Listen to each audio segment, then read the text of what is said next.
watching USA, America's favorite cable network.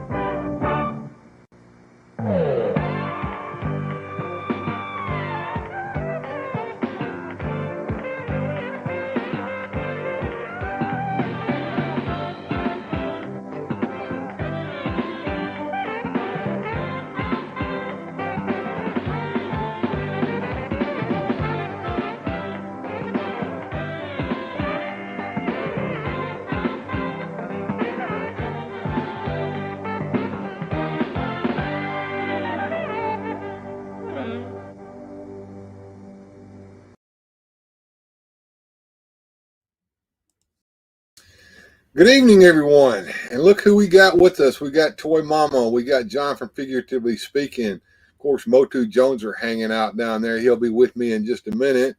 Honor You 83. Hello. Good to see you. Gilster 37's been waiting all day. Good to see you, my man. Lack Sivrak, General Lack Sivrak, who is at the mothership, I think, right now. And good to see you there, sir. And I hope you're enjoying your time at the mothership. And All Music Fan 88 with me as well. Masters Keep. Hey, how you doing, man? Good to see you, Masters Keep. And if you haven't subscribed yet, please do. We're at 918. We've got 1,000 goal. Want to get that by summertime, really. But I'm setting to the end of the year. But yeah, we're working towards getting those subscriptions. So check your subscriptions, folks, and see if you're subscribed. And I'm testing something right now. Every time I say subscribe, it's supposed to highlight the subscribe button if you're on the computer. So if you're not subscribed, see if it's doing that. If it is, hit the subscribe button. There you go, folks. And let me go ahead and get Joneser on in here. Of course, we've got our super chat goal too. It's sitting at 0 right now. And we're gonna try to get going here. So let's get Joneser here in the room, and let's get this show on the road. What's up, everybody? It's Joneser, your favorite comic book guy. So let's do this.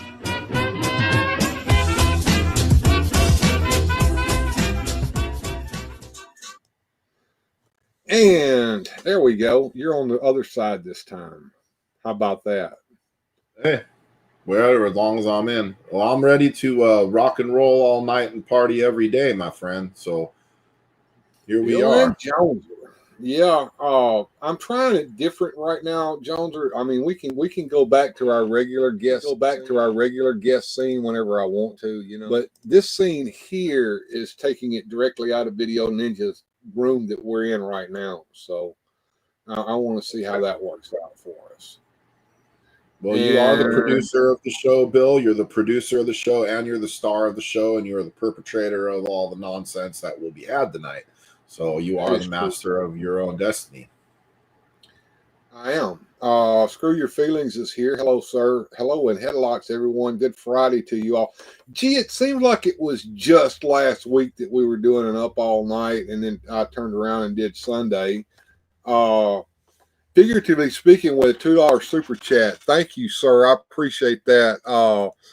So since he sent a super chat, let me see if I can pull up our music and fun list. I'm hoping yes. That should have changed. So let me see what's going on with that. Let me browse.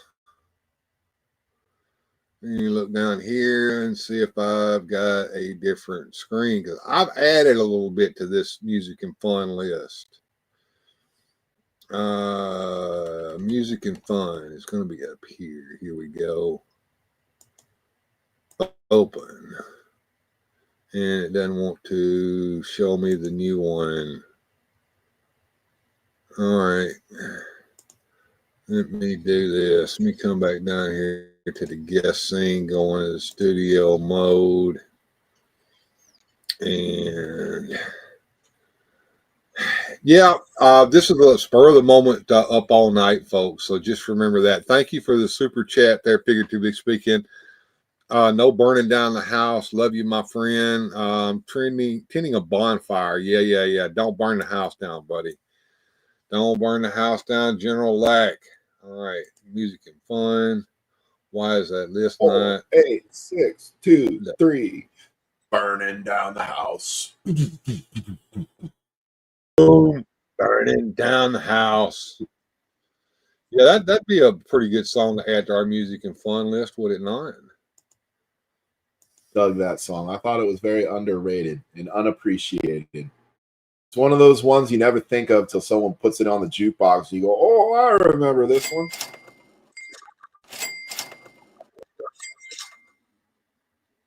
There we go. All right, now. And of course, there may be a little bit of a funky on the sound here, but I'm hoping that that's going to clear up. But here's the music and fun list. It still didn't change. All right. What is going on with the music and fun list? It should have these changed. Are the things you run into. Whoa. I feel I'm tiny. Yeah. Hey, Bill, I didn't tell you. Yeah, well, that's because we're usually behind it. I'm gonna put the supporter list up here and show that back. Now, this is the supporters. These are the people that supported us last week with super chats. So this list will change depending upon who super chats this week, next week. So thank you to Sue Studio and Nightwing and Radical Mom and you, Motu Joneser, and OBS and I Like Salt and Gilster and Mike Fee for supporting us last week. And this is God. Hey, All Music Fan 88, you are the chosen one. This is God is back. Good to see you, sir. I hope you subscribed. Going back over here. Let's see if we can make this thing change.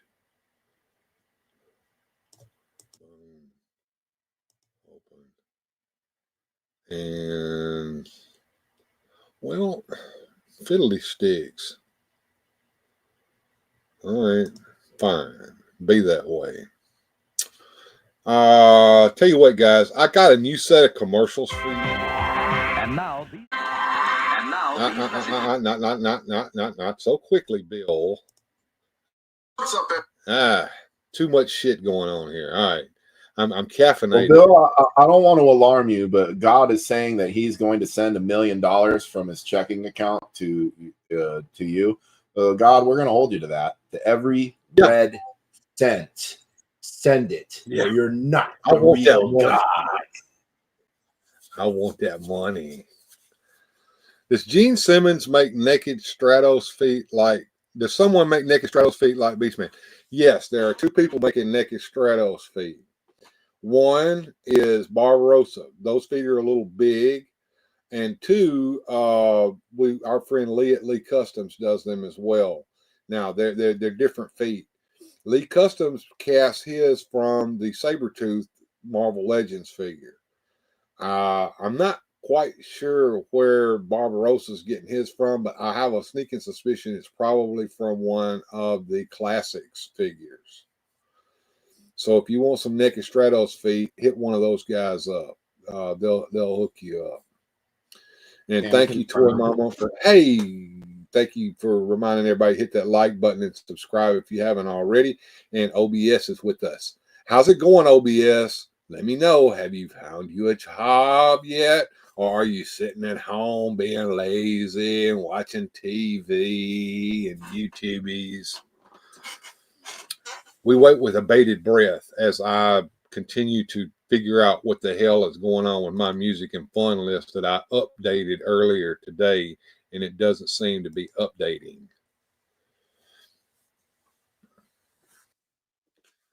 Awesome, Bill. Thank you. Yeah, I'm going to show us some commercials in just a second. Matter of fact, I think I'm going to go ahead and do that while I'm going into studio mode here.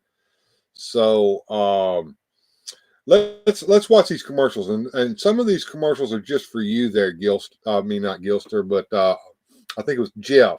You asked for some mask. I think there's going to be a mask commercial in this set that I've got set up for us. So let's watch a few commercials for just a second while I try to get things back on track over here, because my music and fun list is not cooperating with me. So we'll be back after these messages. And I'm trying to do too much at once. I'm opening up GIMP right now. And now these messages.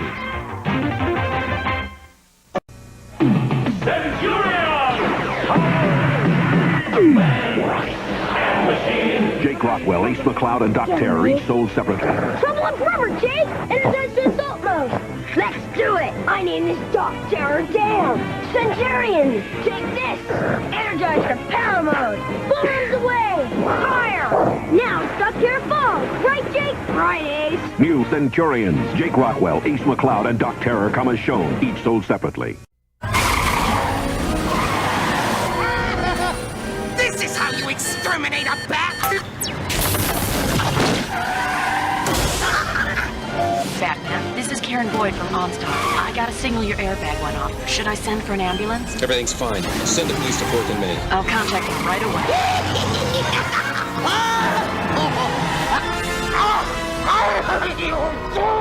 He'll never learn. Mask, where illusion is the ultimate weapon. Convert Switchblade to jet mode! Surprise, Matt Tracker! It's Nightham! Battle station! Protect the decoder, Bruce. I'm going up. Stacks ready to fire! Mask, Switchblade, Thunderhawk, and Rhino. Fire! Each sold separately with action figure. Cover me, Matt. 10-4. Sato's getting away, but you're not, Mayhem. Mask, Switchblade, Thunderhawk, and Rhino. Each sold separately. New from Kenner.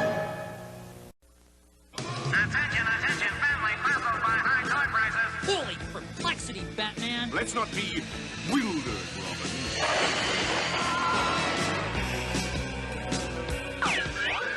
A puns up, Riddler. Listen, folks, only at Zellers are you protected by... The law of Toyland. Nobody beats Zeller's prices on toys. Nobody. Well said, Robin. You're protected at Zellers because the lowest price is the law. We've got Cap'n Crunch, Magnolia. This time we'll catch him so's I can marry him. Right, Otis? Shh, quiet. It's my arch enemy, Magnolia Bulkhead. She's after me again.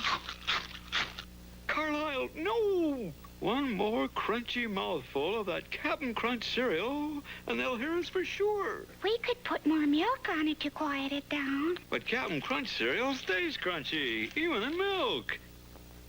Say, that gives me a whale of an idea.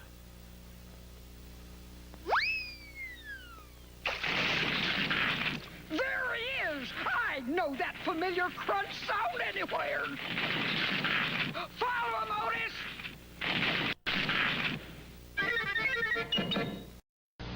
Computers are coming your way. Computers? For paying bills? Mothers, too. Bah, humbug. Wow. Let me try it. Hacker, I thought joysticks are only for computer games. A computer can get input through a joystick to write music or draw pictures, as well as play games. Totally awesome. But there are lots of other ways to tell computers what to do. Like the mouse? Right. It's an input device. The mouse is an easier way to move the cursor. You can use it to make pictures in some graphic programs, or move words around if you're using a word processor. Neato. Some computers have special screens that are sensitive to your touch. Choose an item from the list and touch your choice. The computer serves up what you ordered. Is that why they call the list a menu? Sharp thinking, Tabby. The keyboard is the most often used input device, but there are lots of others, even the light pen. It lets you draw on the screen and add color. Wow, that's pretty. We're the computer generation. See you soon.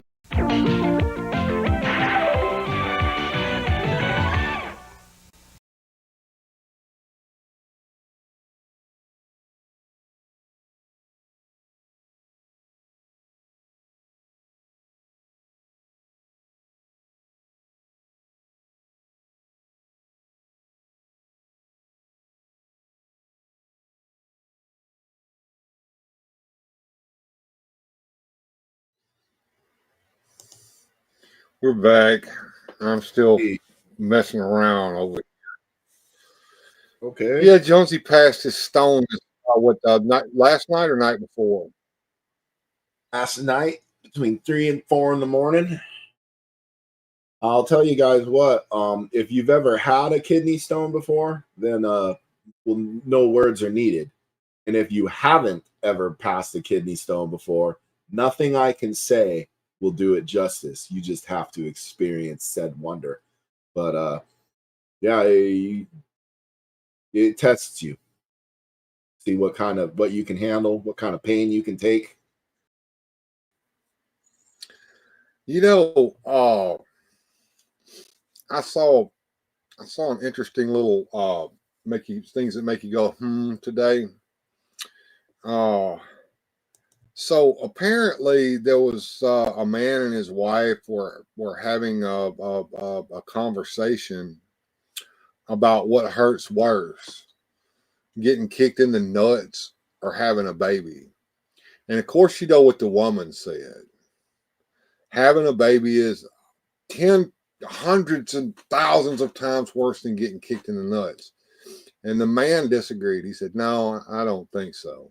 And she said, well, why would you say that? And he said, because how many times has a woman had a baby and then a year, 6 months later, she goes, hey, let's have another one.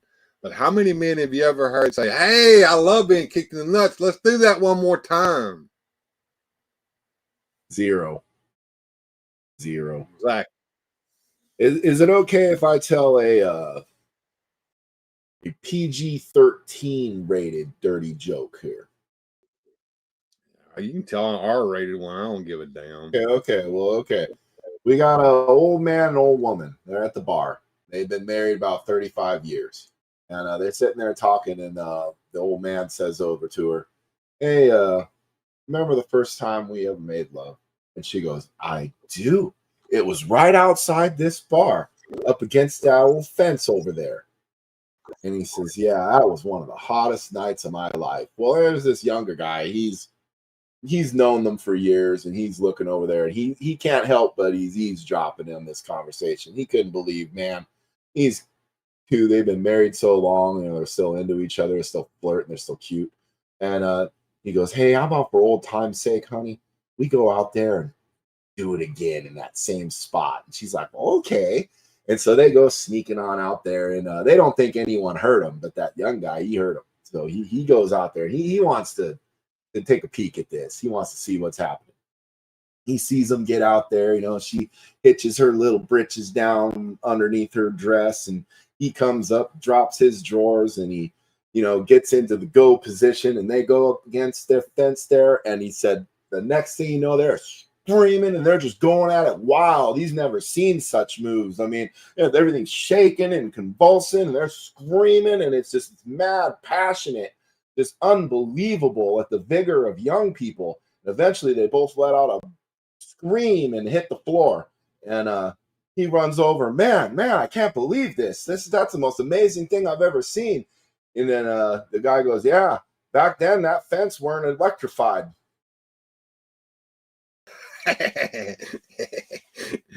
Heard that one before, huh? Dawning of a Decade.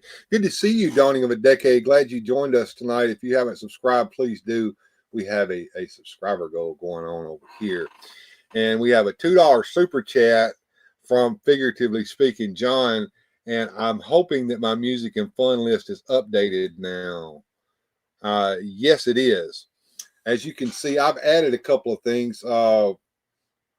We've got the Calypso singer and Angie Baby on there. I know that those are going to get me ID'd. I don't care. I'll fix it later. But if you want to hear any of this new stuff, Allegory of the Cave is kind of 10 minutes long, and it's narrated by Orson Welles, and it's what it says on the tin. It is the Parable of the Cave. The whole cartoon, if you want to see that, I'll be more than happy to show it, but it's kind of long. And of course, we're going to wait till the end of the show to do well, not the end of the show, but after we get through enjoying ourselves and talking about all these toys that we love, then we'll get into music and fun later on in the show. But this gives you an idea of some of the stuff that you can pick from. if you want to pick something there, John, just let me know off that list, and we'll work on that. So back to me and Jonesy here. Boom, there we go. So where were we? I forgot. We're in the middle of the show. Telling jokes. Those are my guys. Everyone watch three guys in the duck blind do dad jokes. I haven't seen that before. Is that a YouTube channel? Three guys in the duck blind doing dad jokes? It might be. I seen it in TikTok. That's where I seen it. They're funny. Well, they if sit there it's in a little TikTok, I won't see it. Oh, well, that sucks to be you then.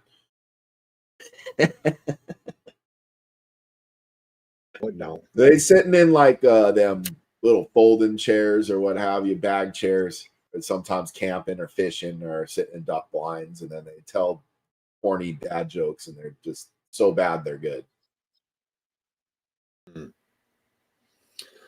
I like dad jokes. I also like the real dirty jokes. I'm pretty sure you've heard this one a million times. You know, a guy takes his girlfriend up to Lover's Lane, right? And she hikes up that skirt, and he gets down in that. Oh boy! About this time, the cop car pulls up. Cop gets out of the car, strolls up to the window. Of course, it's all fogged up. So he taps on it. It's Tropical Fish Tropic Canada. Hey, what's happening, man? Good to see you, sir. Anyway, he That taps name on had the nothing window. to do with the joke, by the way. No. Taps on the window with his flashlight. So dude gets out of it. She gets all back together again. He rolls the window down. He goes, "Yes, officer, can I help you?" And the officer shines a light in his face, and he goes, "Damn, boy, you been in a fight?" Uh-oh.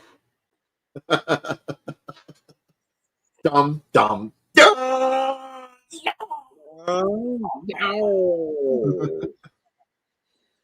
Sometimes it takes a minute for these to sink in, right? Saw a bunch of them, including the duck blind on Clavin. He was laughing so hard it makes you laugh. Ew. Smash the thumbs up to support for free. I don't mind the support for free. Hit that thumbs up button. Hit that subscribe button if you haven't already done so, and do support the channel. So Joneser, let me see if I got that presentation up here. Yes, I do. And let me take that one off the screen. I was working on this earlier today. Check this out. I don't know if you can see that or not, but there is Adam and Cringer from the new cartoon line. Someone was so kind to share this on the Spacebook, so I grabbed it off of Bookface and stole it, researched it, and brought it over here so that we can. Oh, of course, quietly borrowed. Can't wait to see my stealth ninjas, Motu. I can't wait to see them too. You got to show me. Best reveal of the day, says Jeff. Damn it, man. I'm watching my wrestling and building wrestling shows and trying to catch the replay. We understand Johnny Sorensen is running a channel now full freaking time, and it is awesome. So if you guys haven't checked out Johnny Sorensen, please do so. One of you wrenches, throw him up there. Johnny, throw yourself in there. You're a wrench. I'm on it. Gotcha. Anyway, this set right here is going to be probably the only of the cartoon sets that I'm going to want, and I could care less about that Adam figure. You can give or take for it, but that Cringer must be mine. I've got to have that Cringer. That is probably the best. That is what I'm excited about too, is the Cringer. I agree. Toy Tropic Canada, Fish Tropic Canada, excuse me. Toy collecting is at its peak.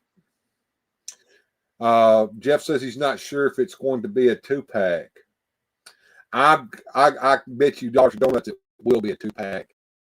But if you can't see it because the channel is up there to go up. Well, it was. Let's put it back up there, where you can go over there and check out Johnny Sorensen. But I think that Cringer's front paws are going to be articulated in there. Yeah, either way, I'm going to buy that Cringer. Me too. Oh, maybe. Yeah, I can see a break there. At least the front paws. Doesn't look like the back paws. Yeah, the back paws may not be, but I think those front paws are. Be a classic 40 years from now. It's going to be a classic as soon as it comes out, Jack. We've never had a good Cringer figure. The last one we had was in the classics, and it was just a statue, a static figure. All paws are articulated, says Jeff. Okay, I believe you, Jeff. To be fair, Bill, the vintage ones were statues too. Well, the vintage one wasn't a Cringer; it was just Battle Cat. Well, if you took, we all did it. When you take the armor off him and he's Cringer, that's what you got. Well, I guess, but he doesn't look like that Cringer with the little tooth and the funny face and cute.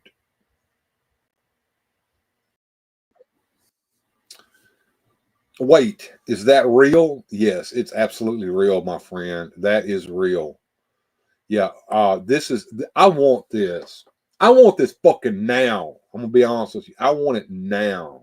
I wanted this 30, 40 years ago when I was a kid. Yeah. Figuratively speaking, says, I doubt that Prince Adam sells very well by himself. That's right. If they're smart, they'll make this a 2-pack and force me to buy that freaking Adam figure that I don't care shit about.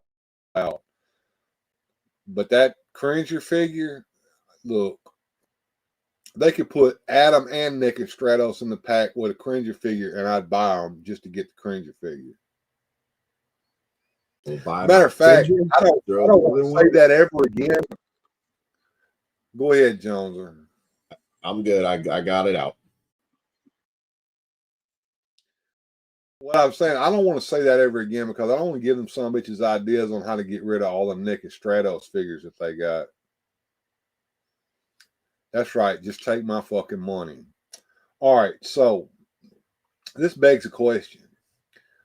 What figures now? See, everybody just got through getting Cyclone, and I hope everybody got a chance to get him. I understand he sold out, but it took him what, an hour, 2 hours for him to sell out.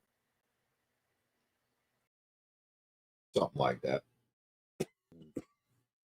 All right. So what has not been released yet? Now, I've got a picture here of what hasn't been released. Now, of course, we know some of this is in the works. They've told us that some of this is in the works. So this is our list of not yet released, and I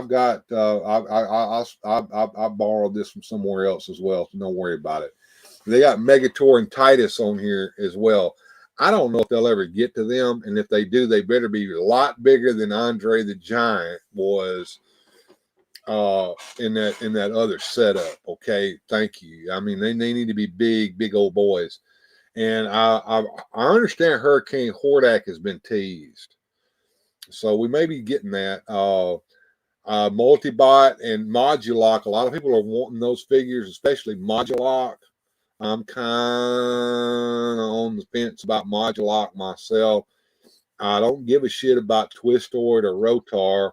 Well, we've already got the other stone. What was his name? Rockon. Yeah, there you go. There's a Modulok vintage right there, folks. But there's Stondar, which I think it'll probably be just as flimsy and shitty as the Rockon figure. So I don't care. Dragstore, that's been teased, has it not? Yes.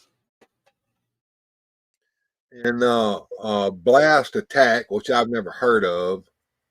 Saurod, which was from the movie. Blade, which was from the movie. Gwildor. Oh, yeah, there you go. Blast Attack. I don't remember Blast Attack. That must have He was a late one of the final run. By final wave, he was in that with Ninjor and Scareglow, the ones that go for big money now. Right. Now they've done a Gwildor in the Masterverse line just recently, a 2-pack with that Orko figure with from Orko the White or Gandalf the White or whatever you want to call it. Yeah, that. I think that figure will probably look better than any kind of Origins figure that you could ever think of on that. Vintage Moduloc still works with Origins for the looks. Look, as far as vintage goes, in my opinion, if you're missing that Origins figure, you could if you're just doing photography or scene setups or setting up a display or something, you can put the vintage with the Origins, and it works just as well, in my opinion. 100% what's going on right over there is any Origins figure that hasn't been made, there's a vintage one sitting there, and a lot of my vintage ones I've been selling off on eBay. But going back to Moduloc here, Bill, I think one of the reasons why Moduloc or even Multibot wasn't really done is, what was Moduloc's action feature? Same thing that anything Origins is. You can swap the parts out, but the figure itself still needs to be done. Like, he kind of loses what made him special, because now every Origins figure can do what Moduloc did. Yeah, but you still want the Moduloc figure just to have the character. I suppose, and I'm sure there's people that have been clamoring for them. I was never one of them, mostly because I got one. In my opinion, is just as fine. But I don't know. To me, and I'm just speaking for myself, I think the bloom is off the rose for Origins with me. I've gotten more than I ever thought I'd get out of them. There's not much left they could do that would probably pique my interests at this point.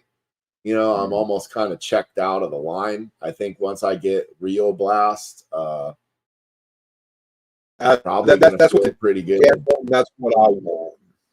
Yeah, the chat's talking about Rio Blast. I think Screw Your Feelings wants the 3 from the movie. I don't, but I hope you get them, sir. I'm not saying I don't want them to come out. I'm just saying I'm not going to get them. But Rio Blast is about the only one on that list that I'm interested in, and possibly Moduloc, not necessarily Multibot. I mean, all of this stuff came out long after I was way out of this, and it doesn't really have a whole lot, for me. Princess of Power Origins is greatly needed. Yeah, I don't know if that's going to happen. That I was just going to say that they got into that more in Masterverse than they did in Origins. I think all you got is She-Ra, and they didn't do anybody else. Whereas in Masterverse, you got Frosta, and you got Shadow Weaver, and you got Catra, and you got some more characters. Yeah. Like I said, I didn't think that the She-Ra figure was all that great of a figure, even in the Origin line. As a matter of fact, I was kind of pissed personally because I thought that they should have done a better, instead of San Diego Comic-Con special She-Ra, that should have been the She-Ra that was released. With the brushable hair and all that. Yes, I'm just saying. That's what the little girls that are going to be like 30 or 40 that played with it when they were kids buy it. That's what they're going to want to see. Cool. Whereas I'll be honest with you, I think most people buying Princess of Power nowadays are guys, where girls seem to have grown up and moved on. I don't know, that girl over there at Clownfish TV, what's her name? She still likes it, I mean, there's a few collectors out there, but I would say by large. In the 80s, there'd be more girls buying She-Ra. I think nowadays, I bet you there's more 40, 50-year-old men buying She-Ra. All right, Fish Tropic Canada says Rio Blast, Blade, Hordak, and maybe the Giants for me. Just depends on how they come out. They're all going to come out on Mattel Creations, and they're all going to sell out in an hour or two. And if you're not on there getting them when they come out, you're going to be fucked. If you're like me and you go to work all day and you can't do this, or you can't sneak away to do this, then you have to rely upon your friends, which I have a couple of friends who have helped me out in the past and are helping me out now on what I want. Princess of Power will be part of the cartoon collection if they do it, says All Music Fan 88. Jeff, could be. I mean, that would be the line to do it in, and to do it with the cartoon designs instead of the original designs. That would probably sell well. What do you think, Jones? I'm sorry, you were breaking up garbled. I couldn't hear you. What'd you say? My bad. I don't know why I'm breaking up like that. I said All Music Fan 88 says that the Princess of Power line will be part of the cartoon collection if they do it.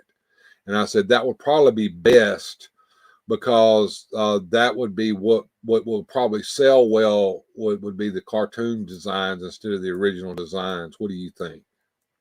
Yeah, if people that remember it or that are into it, that's probably going to be the design aesthetic they want, is the one from the Filmation show. I mean, what else was there besides a abysmal Netflix one? You know, and if you liked it, I'm sorry, and I didn't like it. But you know, I don't know. I wasn't a big She-Ra guy. I watched a few episodes here or there. I was into it when it was out, but as far as the toy collecting, I could care less if they come out or do come out. To me, the Horde doesn't fight She-Ra. The Horde fights He-Man in the mini comics like he did. She-Ra doesn't exist in my head canon. But as far as Origins figures that I'd like to see happen before the line, you know, waves goodbye and says farewell, Cringer, Queen Marlena, Rio Blast. Too bad. Maybe a Fright Zone or Spydor vehicle or Slime Pit. I don't know.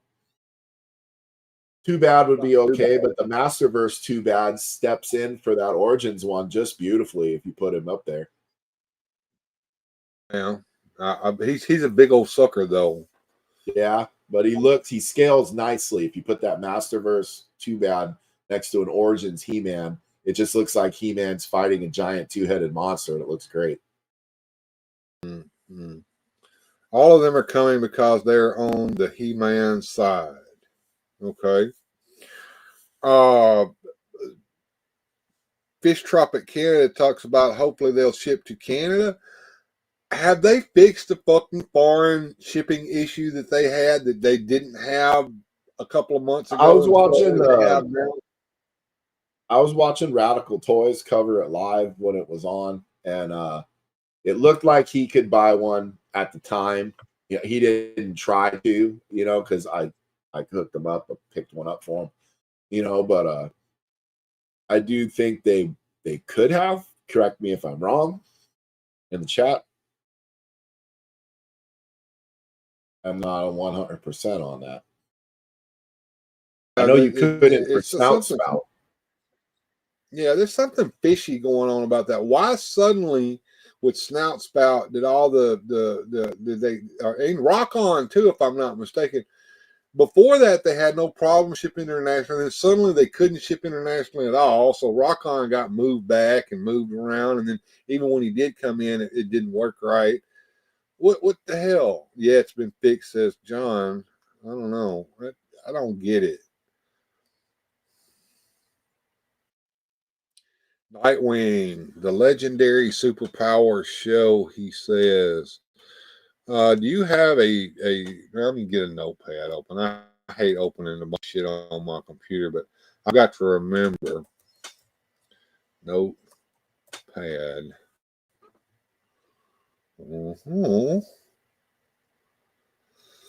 I've got to remember what you guys have been super chatting me here, and so that I can remember that when we get into music and fun that you guys get picks. And I'm thinking that Nightwing is wanting to hear That Time Is Now. Correct me if I'm wrong, Nightwing.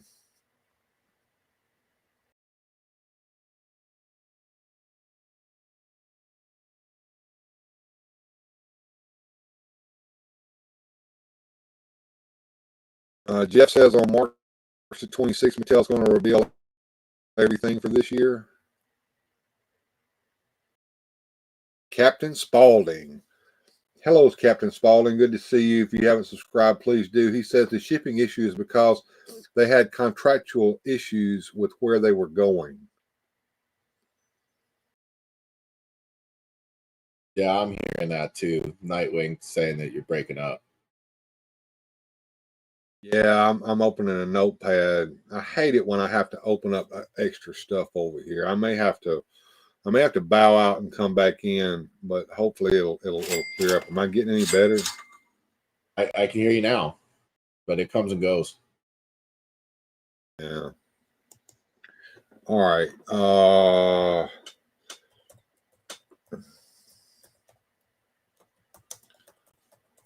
I'm trying to write down who super chatted me. That'd be Nightwing. Would be John, figuratively speaking, and Nightwing. That's correct. So you guys get free pick of anything on the music and fun list. So Nightwing, I'm taking it that you want to hear that time is now when we start doing music and fun. Correct me if I'm wrong. And Captain Spaulding came in. I don't know if you guys heard me when I talked about him. He says the shipping issue is because they had contractual issues with where they were going. Can you expound upon that? My guess is, yeah, they probably could. Maybe it was customs, or who knows. Or maybe it was their shipping partner. They had to change shipping partner. That makes more sense. That makes a lot more sense. You know, they just couldn't work out a deal. I'm sure they give them X amount of business. They give them Y amount of discount to go to B country. So they got to figure that out. Okay. Let me address Nightwing here. He says, the Brainiac Skull ship held both the Super Friends and the Dark Side crew. What happened, Todd? I covered this, Nightwing. Todd McFarlane is not making a Millennium Falcon Kenner toy size skull ship because that is not what was going to be in the vintage Super Powers line. It was going to be a small little medium to small size vehicle that only Brainiac could fit in. And it looks almost dead to the rights, like what the design was going to be. And I actually showed it here on this show. And he hopes you're feeling better there, John. Oh, he's feeling like 100% better. I can guarantee you. Hey, Rolando, good to see you, bud. Tell you what, John has not told me what he wants to hear. But Said you or I could pick. Oh, well, I'll let you pick because I'm biased. Well, I would have picked the time is now, so now I'm gonna have to go to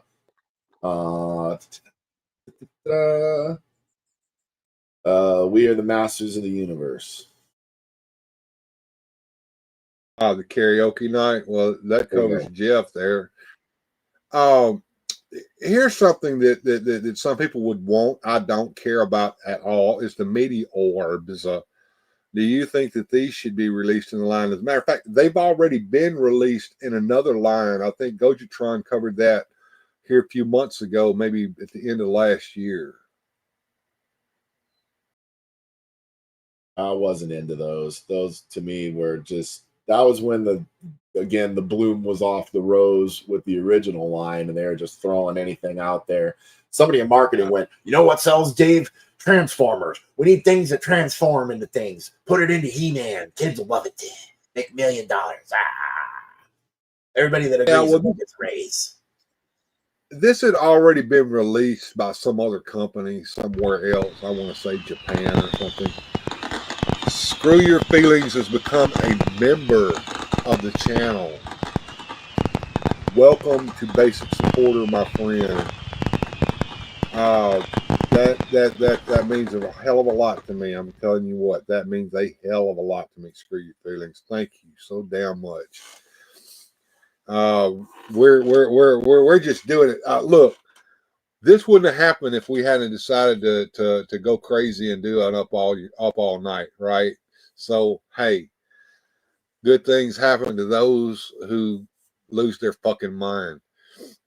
I'll tell you what I'm going to do. One more thing I'm going to show before we go to our first little round of music and fun. This has got to be done before it's over with as well. We need a weapons pack with some of that good shit in it. You know, that we haven't seen yet. I can think of a couple things I want that I can't believe haven't been out there. And if they would have done this, there would not be naked Stratoses sitting around. Is they should have done Stratos the second time around with red wings and a blue jetpack. They'd have sold the crap out of those.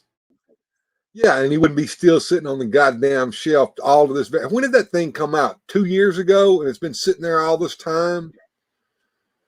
Because that was on my I'm wish surprised list. they I haven't done wanted that. that red wing blue jetpack. I wouldn't mind the black Zodak armor. I didn't care for the blue axe and sword, but if it's there, it's there. The Beastman armor is cool to get. I think they added the whip into that because most kids lost theirs by the time this thing came out. So here's the thing. All right, so Mossman came with the Baseman armor that you see in this pack because everybody put it on their Mossman. But that's not the purpose of this pack, is to make you buy another figure. The purpose of this pack is so you can get all that shit that came with Castle Grayskull and some of the weapons and stuff that came with the figures in different colors. Like, for instance, that black Stratos. Yeah, $1 came with it on him, but what if you just want to put that on Stratos, but you don't want to take $1's best away from him, whatever? Release this weapons pack. As a matter of fact, do like Classics. Release not only this weapons pack, but release weapons pack of all different weapons packs to get all the weapons that have been released so far and all of the play sets and the figures.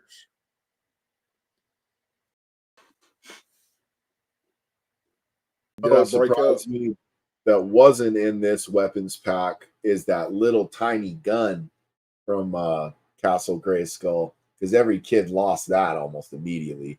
And on the secondary market, that little thing goes for freaking $50 or more. Just that little tiny piece. Damn, it's gone up $25 since the last time I looked, which was a long time ago, but it used to be $25. It's now $50. I think it's trending between, I'd say, 40 and 50 easy. You know what? Fuck it. Just buy one of those damn 3D printed ones and be done with it. I did. Used to work at Walmart, and it was on the shelf my last day, and it's still on the shelf now, and that was almost 2 years ago. Talking about naked Stratos. Every time I go and do a toy hunt, naked Stratos haunts me.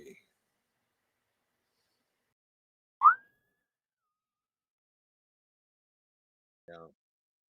I'm more like, bleh. If you would have had red wings, blue jetpack, they'd have been sold out. I totally agree with you.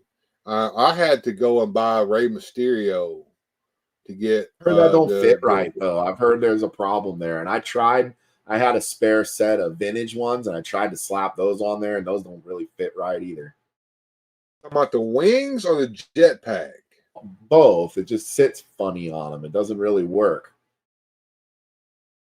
Well, it's because it was made for the classics figures, but the jetpack works just fine. The wings, you got to work with them just a little bit, and they do stick up above his shoulders, which is fine with me. I don't give a damn.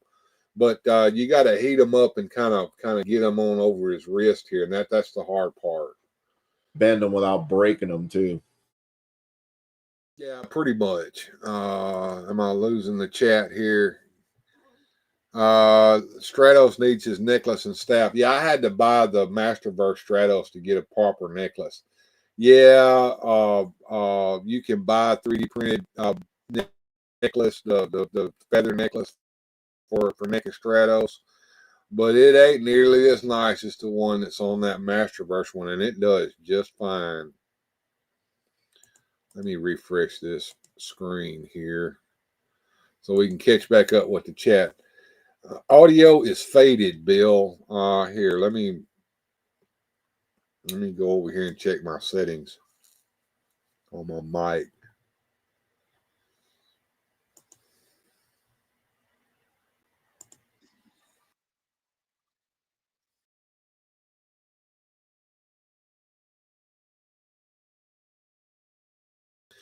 There, Orko. Why won't my mic stay at 100%? I sound better now. Let me know. Night. Yeah, for some reason my mic wants to go to 50% all the time. It won't stay at 100%, especially if I have to reboot or something. Okay, here's Nightbot. I'm going to turn that back off again. I'm tired of Nightbot again. Anyway, let me run over here and play some music and fun real quick for everybody, and we'll be back after that. Let me get it set up first. Go into studio mode. Go to music and fun. And we're going to play That Time Is Now first. And then after that, Joneser, you wanted what? The karaoke night, right? We are the masters of the universe. Got you covered. All right, here we go. That time is now, folks. Here we go. Here we go. We're going to do music and fun real quick, and I'm going to throw a surprise in at the end. So we're going to do three musics and fun, and we'll be right back.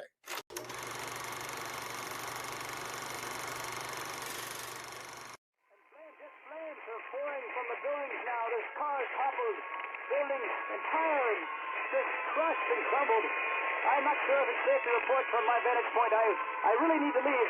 Solar defenses inform me that the surrounding areas are in ruin. I see some people running now. In the opinion of this reporter, if this nation, or in fact the world, ever needed heroes, that time is now.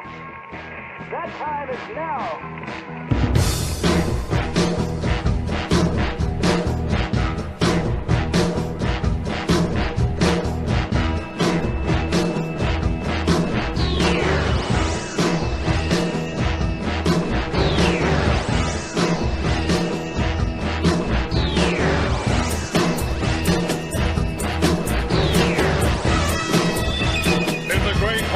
Justice League.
has been raised from its watery grave. Do you hear its sepulchral toll? We call to all, pay the squall, and turn your sail toward home.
You like that animation?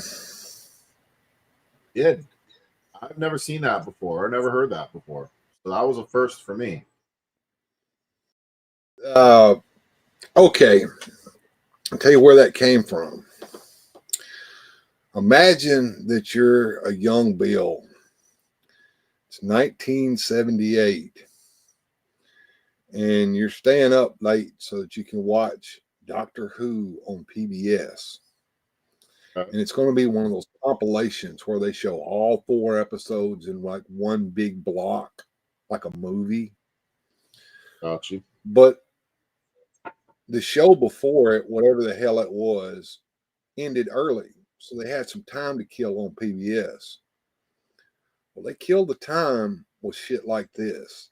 And this was one of them. And by the magic of YouTube, somebody out there had it. And I took it. Nice. So that I could remember those days. Glad you liked that. All Music Fan 88 says he liked the electric piano and the bass.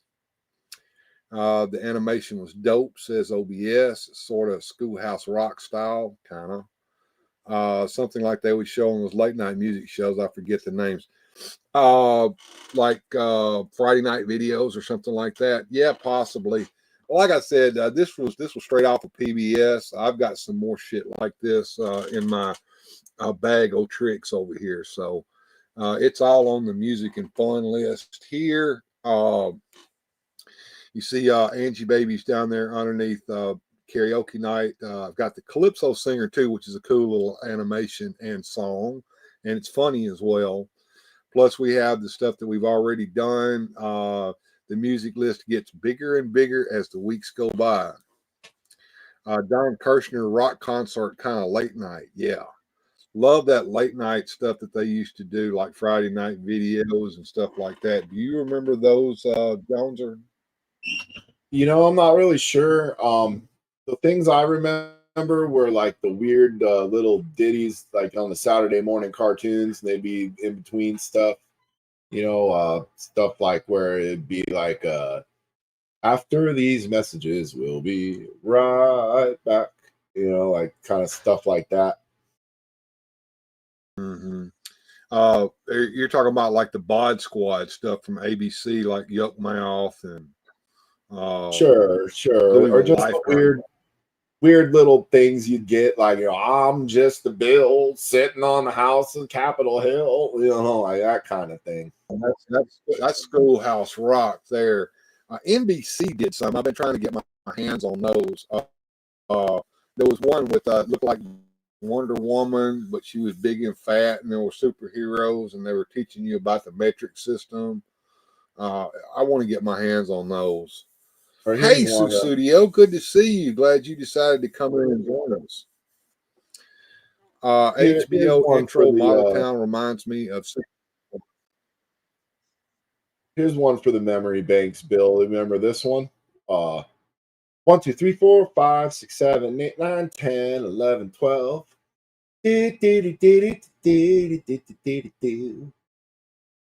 That kind of animation reminded me of that. Only is just watching.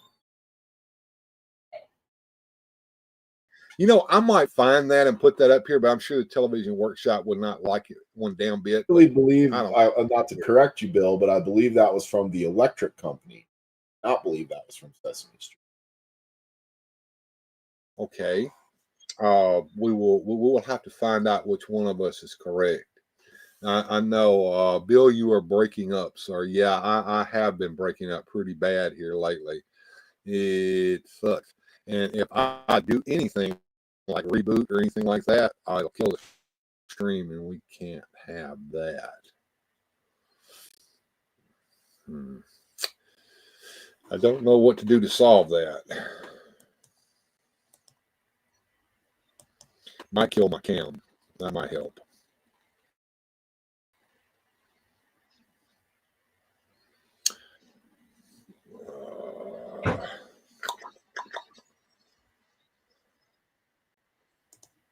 Let's make sure I don't have anything running in the background that needs to be closed down. How many windows do I have open? Shut that off.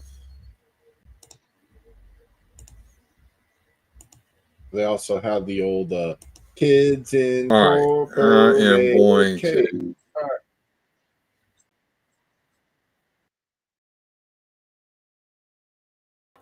Hey Joneser, you're gonna take over the show here for just a second while I pop out and pop back in. Here's Joneser. He's going to show y'all some of his latest finds. Yeah, he's going to. I think you've got some figures there from X-Men '97. Maybe even want to talk about that for a little bit while I take care of this. Can do that. Well, folks, I don't know if you know or if you were into it, but there was a reboot of the X-Men '97 cartoon from the 90s, probably about 30 years ago when we were kids.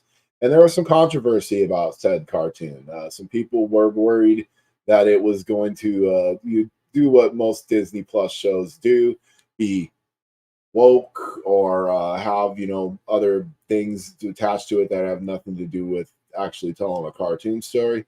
And I'm pleased to say that I watched the show and I found it was very good.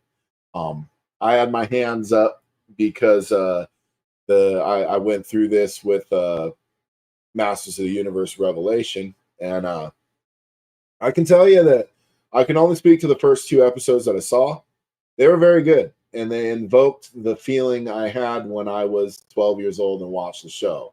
I very much enjoyed the 2 episodes I saw, but the one thing, even if you're not into the new show or the new reboot, it's kind of the same thing with Masters of the Universe thing. There's still the toys. If you bear with me here for a second, I can show off some of these toys. I'm back. I hope I sound better. I know my video is still a little choppy. Oh, there we go. So here we got Cyclops, Jean, and Madeline Pryor with the Love Baby. Old Cyclops there looks like he might be a little ashamed of some of his behavior. So here we go into some of his behavior. So, it's not your fault, Cyclops. Even though you cheated on your woman, you cheated on your woman, just with her evil doppelganger. And here we've got What powers of wind and lightning smite my enemies? And Rogue there. And these figures are awesome. Got Magneto, the Executioner. Got our boy Wolverine ready to go. Gambit and Nightcrawler. And I just have to say, these toys are super cool. And then if you're wondering what old Joneser looks at while he's on the show here we go. You got the whole thing. So that is it.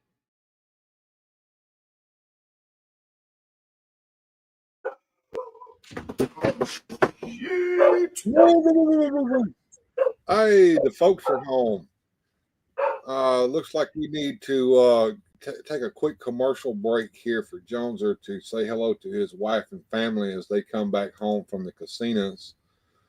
I'm going to set us up another commercial break, and we'll be right back after these messages.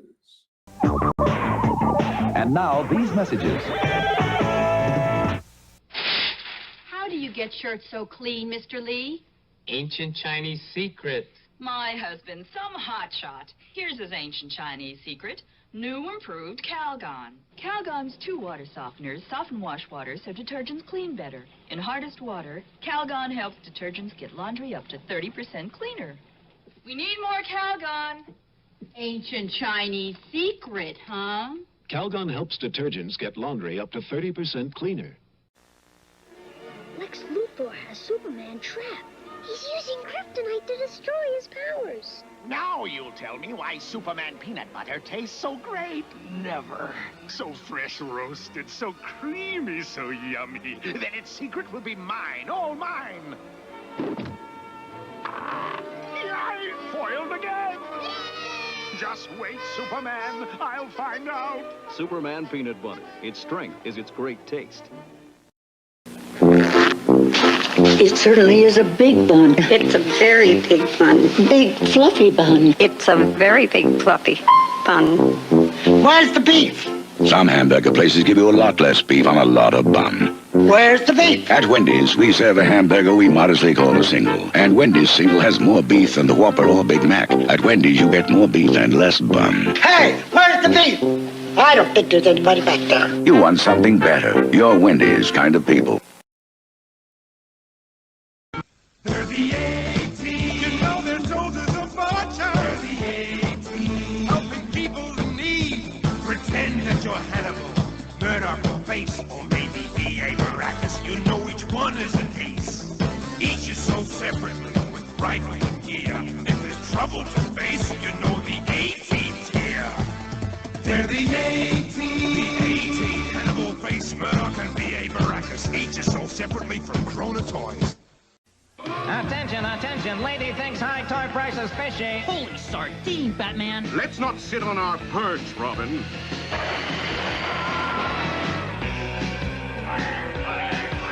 Anchovies away, Penguin. Listen, man. Only at Zellers are you protected by... The law of Toyland. Nobody beats Zellers prices on toys. Nobody. Well said, Robin. You're protected at Zellers because the lowest price is the law.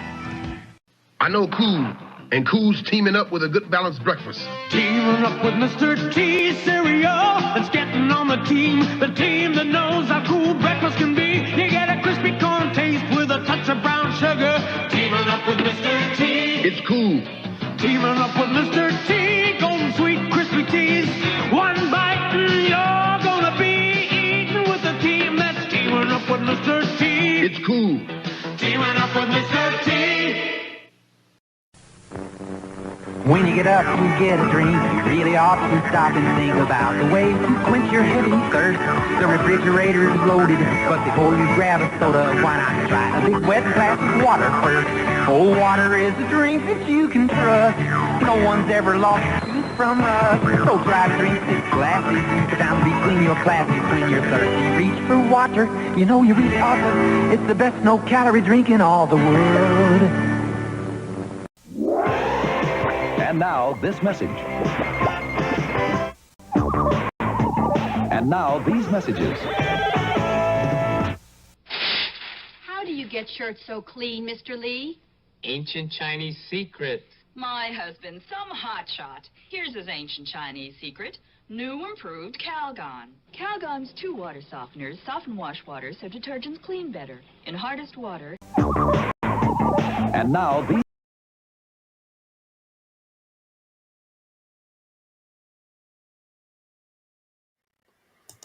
It just gets better and better and better over here as I try to produce the show, and I'm not that good at it. The production values over here are high, but the level of being professional is very low. Jones are still not back yet. Let's hit some music and fun. So let's hit the music and fun list here. Give me some ideas, folks. You don't have to give me a super chat to pick from the list. But I'm kind of partial to watching one of those wonderful sea shanties up there. Tell me which one you would like. There's Drunken Sailor, Sally Brown, Wellerman. My mother told me Green Sleeves. We've already had Hoist the Colors tonight. Scarborough Fair is pretty good, and they're shipping up to Eternia if you want to see that. Of course, there's some fun stuff over there as well. We've got Instrument of War, Orko's Magic Trick. Tell me, guys, about how I'm sounding. Do I sound a little better? All of them, Bill. I think I hear Joneser back with us. Let's look here and see. I don't. There he is. Did you say hello to the wifey there? And been home for a while. It was just the kid letting the dog out and me dropping my phones. All that was. Oh, gotcha. Okay. OBS wants to do all of them.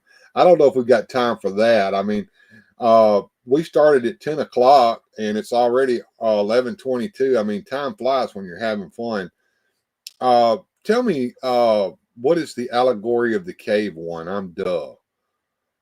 That's long.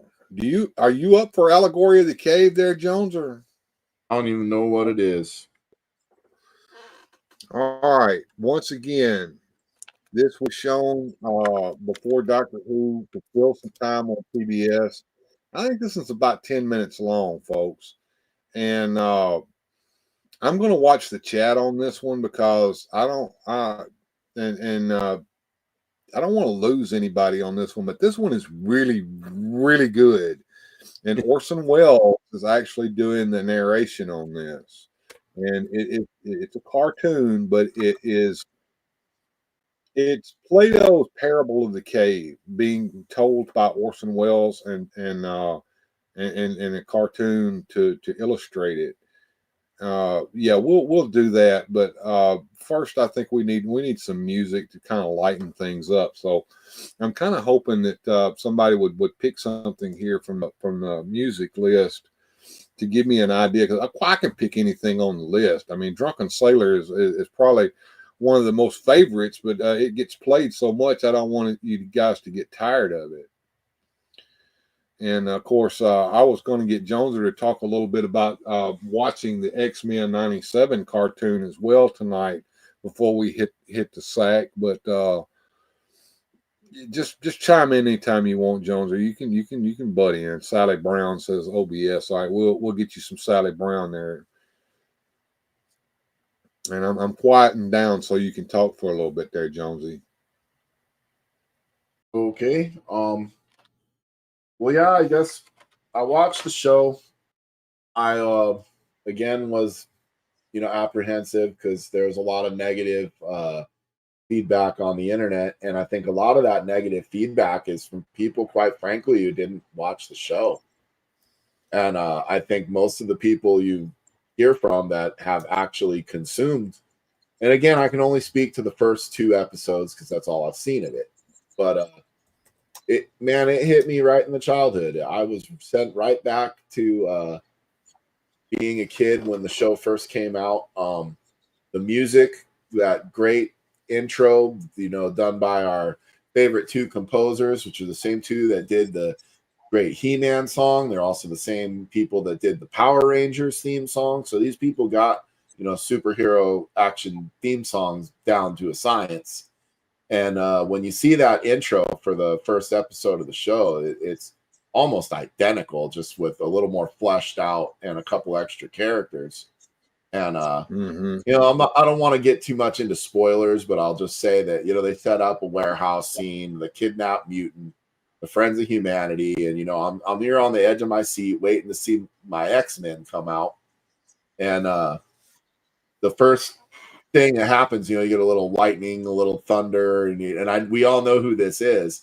And as soon as she pops out onto the screen with her new haircut and the flashing weather, and let the lightning smite my enemies, and I was just a child again, hearing Storm with the original voice. It sounded exactly like she came right out of my living room from 30 years ago. And yeah, it was great. So that it was everything I hoped it would be. You know, you were expounding there a minute ago about all these negative Nellies that are on the internet talking about how woke it is and all that, and how Rogue ain't got no butt, and that Wolverine is you know, or whatever. I have firmly believed none of that was in there. Zero. Yeah, I firmly believe that these people, and some of them I do listen to, and of course they're always negative. They're when you do listen to them. We're talking about some of them. We won't name them by name, but they're the usual suspects. Let's just say. I agree with Joneser. These people have not seen the cartoon yet. All they were going by was what they had read and seen on the interwebs. And of course, we all know that if they put it on the internet, it's got to be true, right? Here's the thing, and I think this has become lost, is we all just parrot the opinion of someone else and like it's our opinion, which it's not. And I think we all need to just get back to the basics of just judging for yourself. Make your own mind up. Be a leader, not a follower. You don't have to like something because I liked it, and you don't have to not like it because I didn't like it. You can be your own thing. You know, you can go, God dang it, I had Teddy Ruxpin and I liked it and it was cool, and I don't care if you thought it was dumb. You can do that. Yeah, I agree with that. And there's nothing wrong with liking something that somebody else doesn't like. And there's also not anything wrong with disliking something that a whole lot of folks seem to like. Everybody has their own way of looking at things. There's a lot of things that I like that Joneser can't stand, and vice versa. But does that mean that we can't be friends? Why, hell no. That's what's wrong with the world today.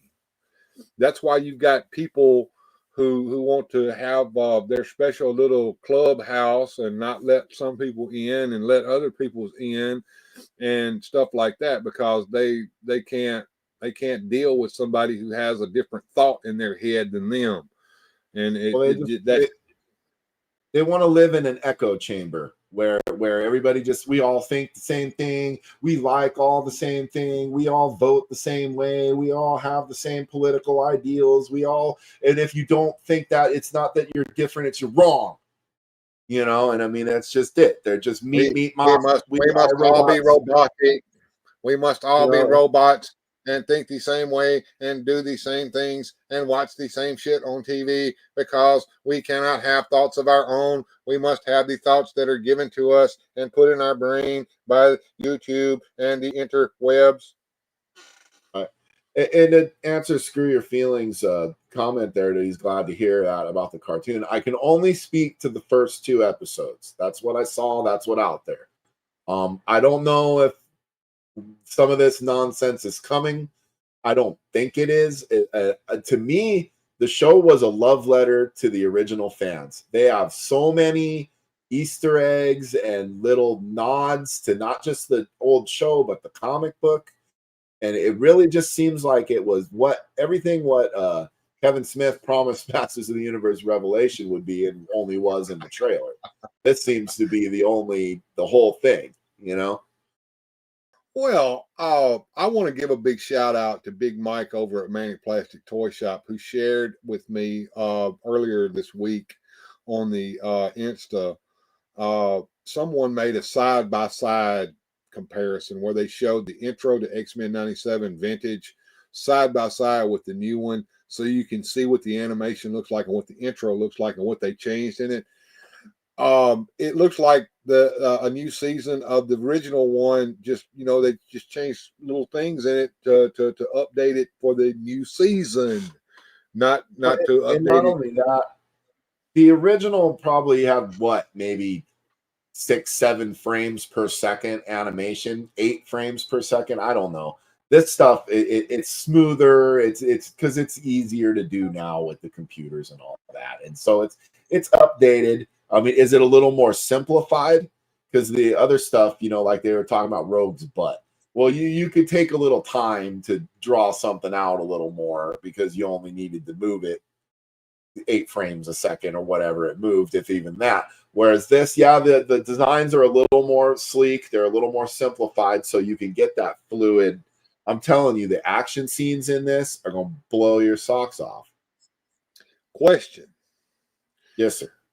Could that be because the animation is not traditional cell animation, but it's actually computer animated to look like cell animation? Most likely. But they even did it with, if you remember the Superman cartoon in the 90s, that was discussed to not have the S on the back of the cape for simplification of the animation. Mm-hmm. It looks cool to have it on there. All us old fans, we want to see it on there, but that's how much more work do they have to do just to have that on there? Wouldn't it look just as good with it gone, and we'd have a better show? And then you end up with those shortcuts like Hanna-Barbera used to take and Filmation would take. And even if you go back to the old George Reeves TV show, they even did it then, where if they want to show Superman from a different, instead of flying this way, they're going to show him flying this way. Well, they mirror the image, and the S looks like Bizarro's S all of a sudden. Right. So I understand why animation takes the route that it takes. It's two different medium, folks. It's not comics. But speaking of, I've seen a lot of yah-yah on the boards and out there in internet land, people bitching about the route that the cartoon is taking. Jones and I were talking about that pre-show today. God damn it, it's straight out of the freaking comic books. Claremont wrote this shit a long fucking time ago. If you take time to read the comics, you'll find that this is like going right down the line. Am I wrong, Joneser? No, and to me, it's like, I was a fan of Claremont's original work, especially the old X-Men stuff from the 70s and 80s. I mean, that is where it's at. That's probably and then the 90s had a resurgence of its own when it got in the hands of other people, because Claremont had a hold of these characters for forever, and no one else was allowed to mess with them. And then they went a different direction, which I don't think Claremont would have done. But anyhow, people complained about Magneto changing his look, and he went into this look. And people were like, "Oh, I don't like the new Magneto look," or "What? This is stupid." And it's like, there's an image in the cartoon where it's almost right out of the comic book. I mean, I probably could dig the comic cover out there where Magneto's sitting there on trial in front of the UN in that costume, in chains, and it's almost right there, tit for tat. And a lot of the stories from the original series were taken out of the comics and then kind of done their own way. And I do think that that's probably what they're going to do going forward with this, is you're going to see a lot of those classic stories. I think even in the credits, there's a little line in there that says, special thanks to the artists and writers who've contributed. And there's a long list of names, and Claremont's names in there, and I mean, this X-Men have many fathers, and there's a lot of material to work with here. And that's it. And the other thing we were talking about, you see where this is going because you've already read this back a long, long time ago. And is it not going right where you think it's going to go? So far, there are a couple swerves because it's a different cast, and so there's different circumstances, and I do think they're going to kind of trot along their own way, kind of like they did Days of Future Past, but they shoved Bishop in the Kitty Pryde role, much like that, and so they're probably going to do the Madeline Pryor story and the Magneto leading the X-Men story, but they're doing it into the terms of the X-Men 97 setting. So to me, this is like the ultimate, like my favorite X-Men cartoon, taking some of my favorite comic stories and going like this. And then I'm just sitting here like, you know, that's what most cartoon shows will do. I mean, I'm thinking that Spider-Man Saturday morning cartoon show that did the same damn thing. I mean, you can, if you remember watching that, and I did, I watched it. It would take those storylines from the comic book and it would kind of make them for the cartoon show. Sometimes there'd be a different character in a different role, but it was following the same plot. I'm glad you mentioned Spider-Man, because one of the Easter eggs in the X-Men 97, a newspaper kind of floats up and you see the front page and it's the Daily Bugle. And you've got a byline of Eddie Brock telling a story with photos by Peter Parker. And so it's confirmed they're in the same universe there. There's a pan to Times Square in New York, and you can see a billboard for Stark Industries. So you can see in their setting, they're in the Marvel universe. But the creator had gone on record saying this is separate from the MCU and it's in its own place. And there's talk they're doing a new Spider-Man cartoon that'll go along with this one called I think it's Spider-Man Freshman Year is what they're calling it, and they're gonna have a young high school age Peter Parker. I've seen some concept art or images from it. I like to hope to think that'll be good too. I guess we'll see, you know, but yeah, I watched these first 2 episodes and I was super excited, enjoyed them. And then, you know, I had my kidney stone in the middle of the night and couldn't sleep. And I watched both of them again. Jeff's fixing to go to bed. I'm gonna play some music and fun and play him out. Stick around, Jeff, and we'll play your Wellerman for you, and we'll play some Sally Brown. So let me head over here and get some music going, and we'll do that for Jeff as he goes to bed.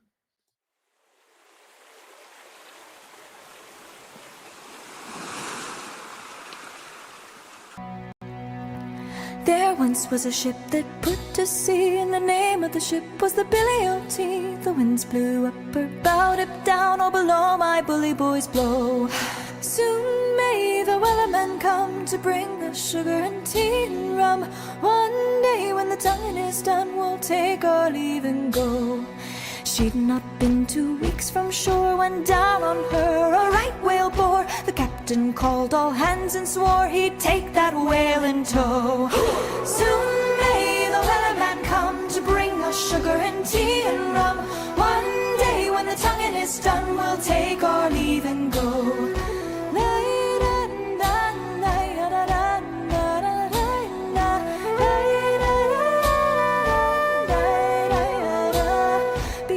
The boat had hit the water, the whale's tail came up and caught her. All hands to the side, harpooned and fought her when she dived down low.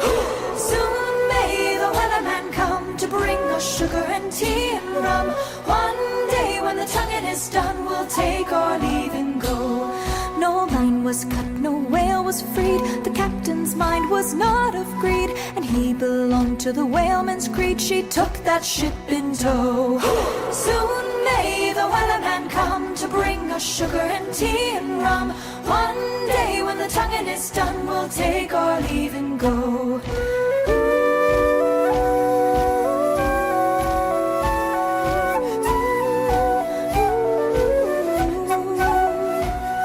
For 40 days or even more, the line went slack, then tight once more. All boats were lost, there were only 4, but still that whale did go. Soon may the Wellerman come to bring us sugar and tea and rum. One day when the tonguing is done, we'll take our leave and go. As far as I've heard, the fight's still on, the line's not cut and the whale's not gone. The Wellerman makes his regular call to encourage the captain, crew, and all. Soon may the Wellerman come to bring us sugar and tea and rum. One day when the tonguing is done, we'll take our leave and go. sugar and tea and rum. One day when the tonguing is done, we'll take our leave and go.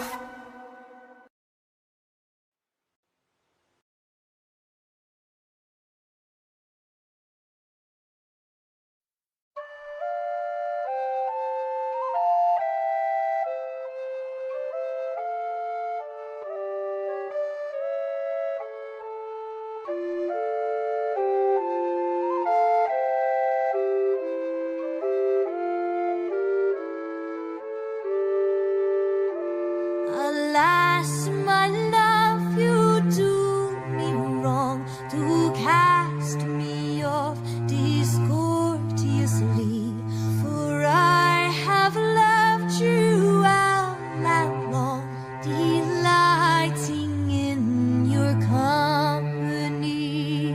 Green sleeves was all my joy, green sleeves was my Green sleeves was my heart of gold, and who but my lady green sleeves?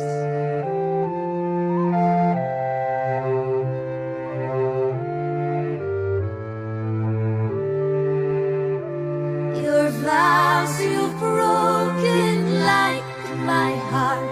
Oh, why did you so enrapture me? Now I remain in a world apart, but my heart remains in captivity.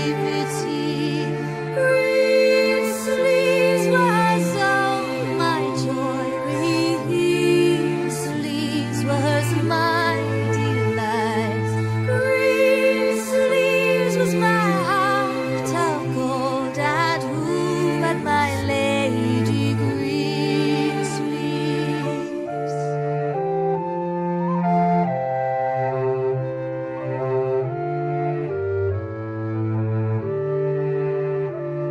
A green sleeves, now farewell, let you to God I pray to prosper thee, for I am still thy lover true. Come once again and love me. Green sleeves was all my joy, green sleeves was my delight. Green sleeves was my heart of gold, and who but my lady green sleeves? Green sleeves, green sleeves, green sleeves, green sleeves.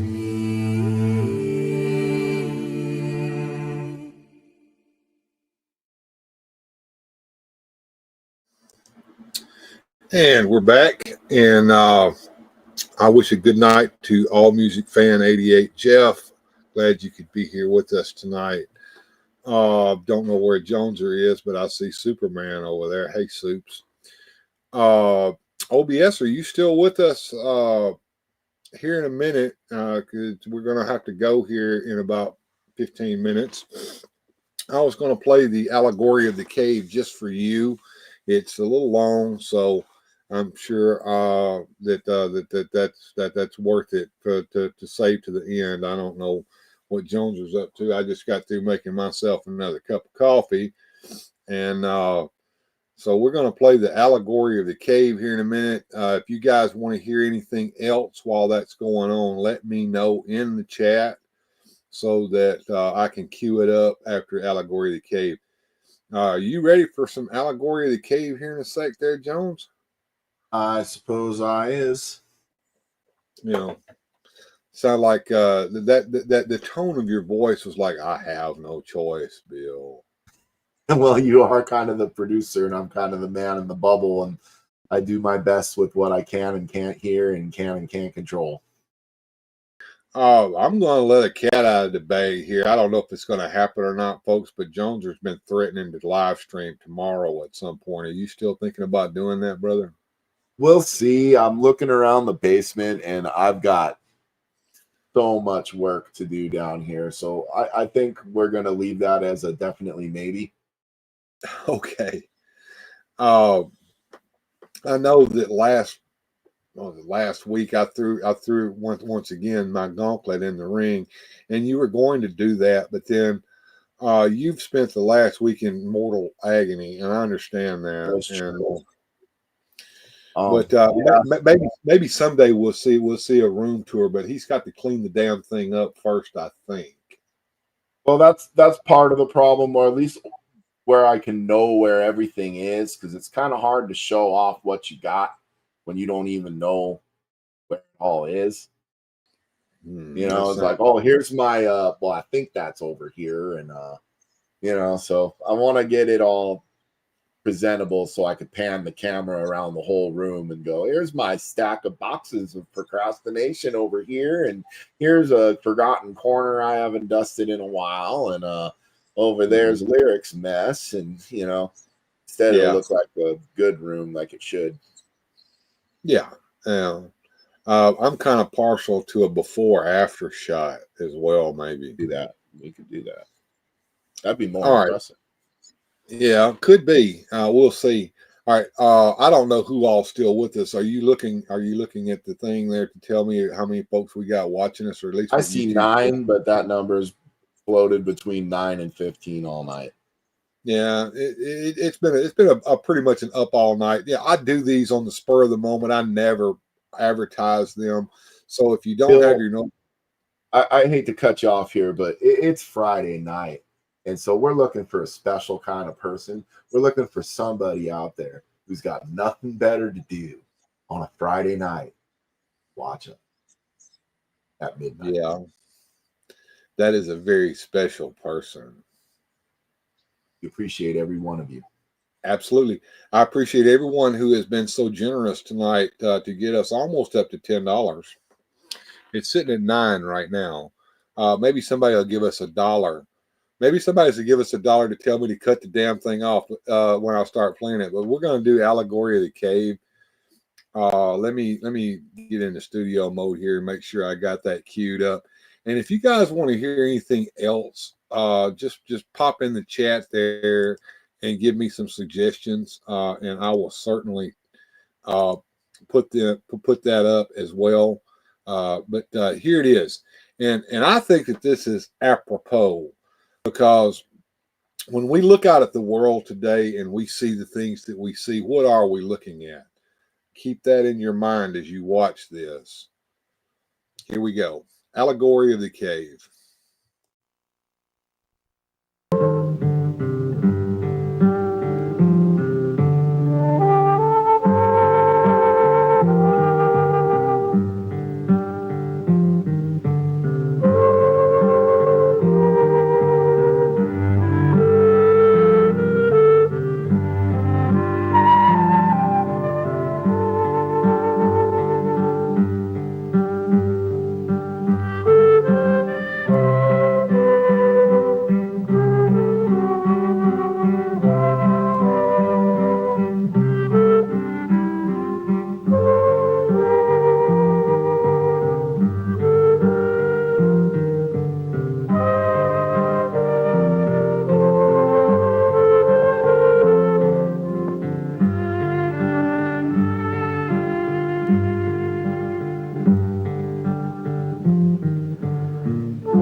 Let me show in a parable to what extent our nature is enlightened or unenlightened.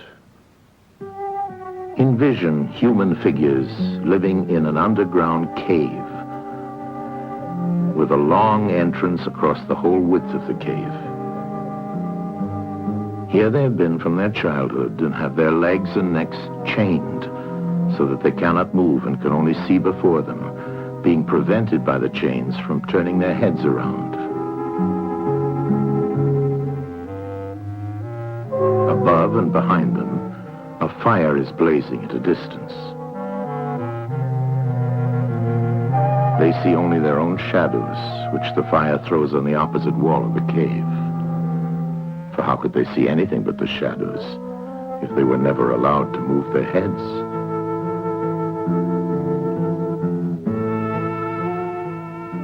Between the fire and the prisoners, there is a raised way and a low wall built along the way like the screen which puppet players have in front of them, over which they show the puppets. Do you see men passing along the wall, carrying all sorts of articles which they hold projected above the wall? Statues of men and animals made of wood and stone and various materials? Of the objects which are being carried in like manner, they would only see the shadows. And if they were able to converse with one another, would they not suppose that they were naming what was actually before them?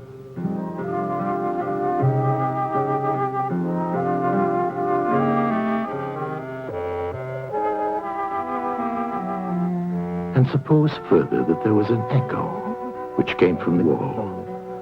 Would they not be sure to think when one of the passers-by spoke that the voice came from the passing shadows? To them, the truth would be literally nothing but the shadows of the images. And now look again and see what will naturally follow if one of the prisoners is released. At first, when he is liberated and compelled suddenly to stand up and turn his head round and look towards the light, all this would hurt him, and he would be much too dazzled to see distinctly those things whose shadows he had seen before. And then conceive someone saying to him that what he saw before was an illusion. But that now, when he's approaching nearer to reality and his eyes turn toward more real existence, he has a clearer vision. What will be his reply? And you may further imagine that his instructor is pointing to the objects as they pass and requiring him to name them. Will he not be perplexed? Will he not think that the shadows which he formerly saw are truer than the objects which are now shown to him? And suppose once more that he is reluctantly dragged up a steep and rugged ascent and held fast until he is forced into the presence of the sun himself. When he approaches the light, his eyes will be dazzled, and he will not be able to see anything at all of what are now called realities. He will require to grow accustomed to the sight of the upper world.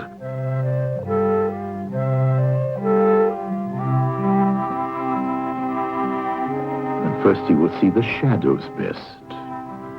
Next, the reflections of objects in the water, and then the objects themselves. Then he will gaze upon the stars and the spangled heavens, and the light of the moon. He will see the sky and the stars by night.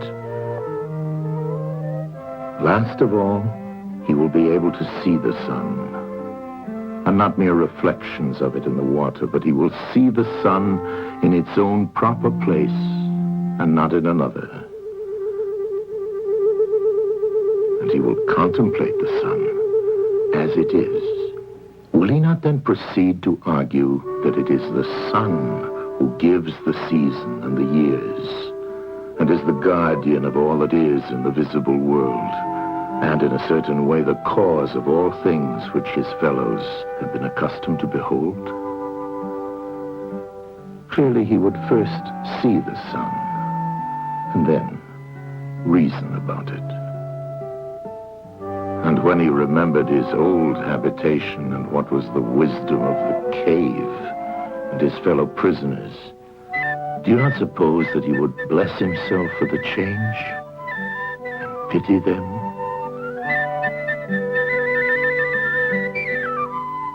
And if they were in the habit of conferring honors among themselves on those who were the quickest to observe the passing shadows, and to remark which of them went before and which followed after, and which were together, and who were therefore best able to draw conclusions as to the future,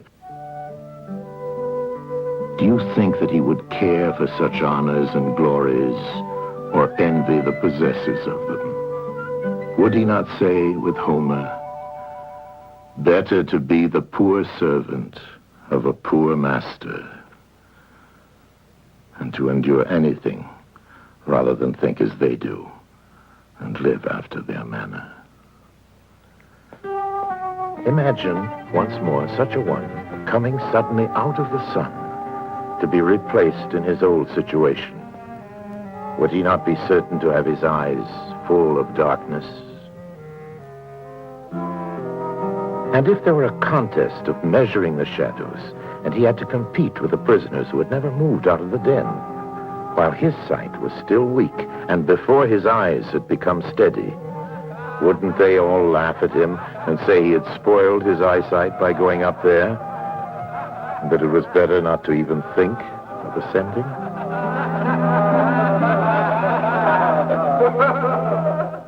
And if anyone tried to release another and lead him up to the light, let them only catch the offender, and they would put him to death.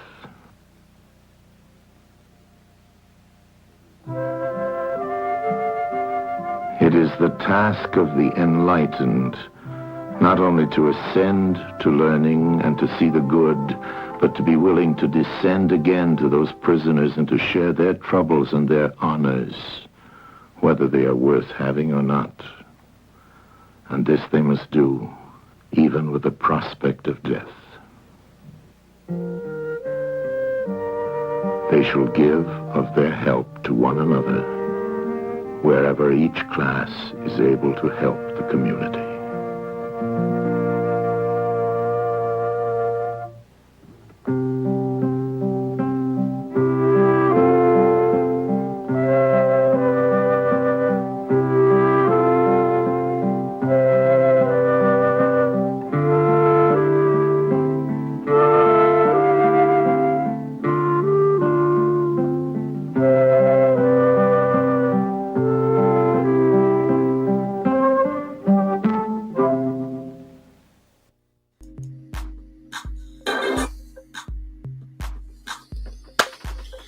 Well, that brings us to the end of another wonderful show. I don't know how many people stuck around for all of that. Did you get a chance to watch any of that or listen to it at all, Jones?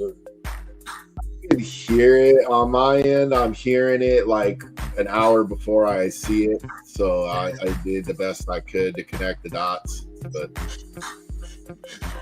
I think you lost 90% of your audience in that one, though. I'm sorry.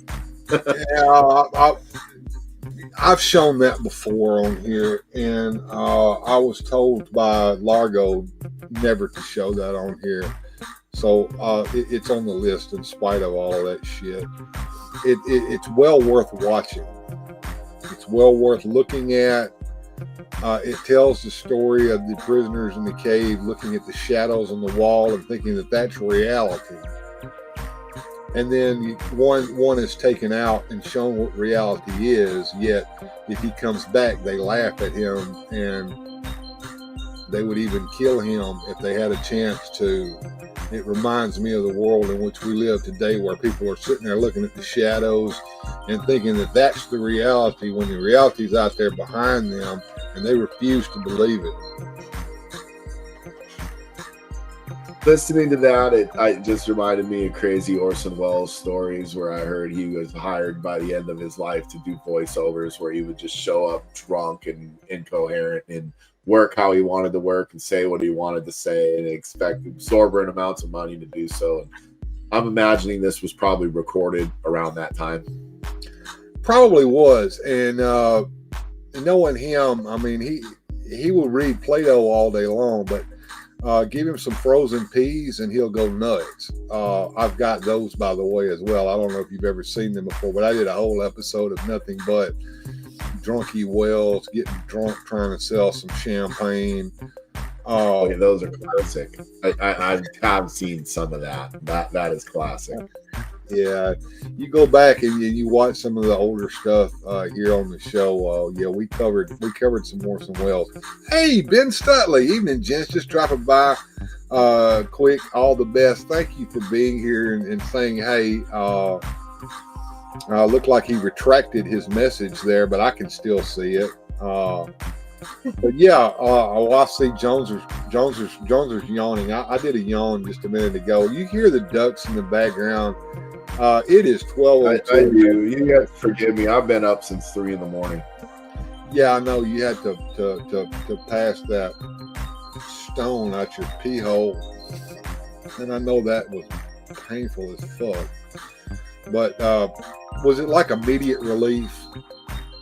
Yes. Oh, are you kidding me? I felt like I could tackle Mike Tyson to the ground and gouge his eye out. Like I felt strong. Who's that idiot that's going to try to fight Tyson? Who's that idiot? Jake Paul. Yeah, whoever he Jake is. Paul. Everybody hates his ass and wants him to get his ass whooped. Go ahead. As a boxing fan, as a guy who's grew up watching it, I consider myself even a bit of a boxing historian or boxing expert. This isn't going to be a popular opinion. This is going to be a hot take. But Jake Paul is a much better boxer than people give him credit for. He does have some basic fundamentals and he does have some skill. That being said, even a 58-year-old Mike Tyson scares the crap out of me. And my prediction for that fight is the longer it goes, probably the more it's going to favor Jake Paul. But he's going to, just like playing the Nintendo game, you're going to have to survive that first minute and a half where your life is in danger. Oh, there was some chit chat about that over on the Instas, and somebody was saying that they hope that Tyson beats the hell out of him and that it's bloody and awful. My take on that is, I don't know this guy. I know Mike Tyson. Sorry, dudes. iPhone sent before I finished. Tried editing. Was only going to ask if you guys are about that 24-hour live stream. Oh yeah, I was going to talk about that and I forgot all about it. Sorry, Ben. There is a 24-hour live stream going on at Universal Toy Hunter, not Masterversal, but Universal. And it's for kids, and there's more info over on Grindhead's channel. We might pop in and check them out tomorrow night and see what's going on. Say hey to them while we're live streaming. I don't know. We'll see. But yeah, that's that. They're going to stay up 24 hours, collect money and all that. I hope they get what they want. I may even go over there and pop in and give them a couple bucks myself. And if you are there, do the same, guys. I would. It's for a good cause. Where was I going? I completely forgot. Me too. It's Mike Tyson, Jake Paul. Yeah. My prediction on that one was finger poke of doom. I figure as soon as Mike Tyson hits that son of a bitch, he's just going to fall to the mat before he gets the shit beat out of him. They're going to do finger poke of doom. It's going to be the reverse. Jake Paul's going to win on the first punch, and Mike Tyson's going to count his money to take his dive. We'll see what happens. I'm sure a lot of you guys are chomping at the bit to see that. I could not care. Yes. My kids and I are going to watch it. My kids are excited for it. Everybody wants to see the same thing. Everybody wants to see Mike Tyson, like he 1987, just knock this guy through the ropes. That's what we all hell out of this one, bitch. I'm not even making any fight at all. Like in the first 30 seconds, uppercut death. No, Ben. No. It's not an advert, man. It's for a good cause, and I'm glad you brought that up, man. And like I said, I meant to talk about that, but we got doing music and fun, and then we were talking about X-Men 97 and Motu figures and all that. I didn't even get into the Super Powers tonight. I think we touched on that a little bit. But I found mine on my desk. Yeah. So anyway, we're gonna come back tomorrow night. We're gonna do a full show. I have not yet decided exactly what I'm going to do it about, but I've got all day tomorrow to get something set up. And we're gonna try to really entertain. We're gonna have some music and fun still. We had a little taste of that tonight. I might even get another video made. We'll see. I don't know. Depends on how early I get up and how much time I put in. What have you got going on tomorrow? You got a lot of stuff on your plate. You got to clean a room. I right? do. I've probably got 6 baskets of laundry. I want to redo the whole basement. I want to make sure it's the way I wanted it to be 2 months ago, and and have everything the way I want it. Okay, that sounds like you've got some work ahead of you tomorrow. I do. I do too. I'm going to go ahead and go to the credits now, guys. Look, we'll see you guys next time right here on Weird Fantastic Toy Mixers. In the meantime, have a good journey.